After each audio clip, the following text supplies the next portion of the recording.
So my career pre-Redington has always been in investment banking. I've always been in fixed income sales. But over the 10 years, I noticed towards the end I started to get very bored, and I don't like being bored. So I decided that something I've always wanted to do was to go back and study Middle East politics, which is what I chose to do.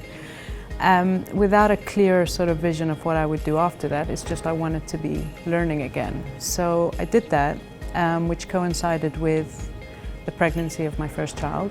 And so that kind of was a bit of a break. My initial process was to speak to people in research within the investment banking world, the people that I knew. But I can't say that I was very excited by those prospects, because I realized that they were also just publishing for the sake of a deadline, and it wasn't what I wanted to do. That wasn't why I went into what I did, and I just felt that I'd be going back into an environment which I chose to leave, and I'd be back at square one. So I was hesitant to jump into that just for the sake of a salary. So when I was sort of scouring the universe in terms of where I could come back into work, through word of mouth I came across the Return Hub.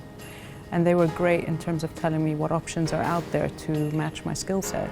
And that's when I got in touch with Redington. And it seemed my emerging markets knowledge and experience with managers made a lot of sense here, even though it's not something that I knew existed precisely in that form. So to be honest, they didn't really have a precise role for me right at the beginning. They were just sort of playing around with lots of different ideas. So that's when I started doing my own research into this world of investment consulting and manager research and so forth, and speaking to people I knew from my previous job, and to get a better gauge of what the different roles are and what would make more sense. And that's why when I came in and met more people, I kind of had a better view of what I was going for.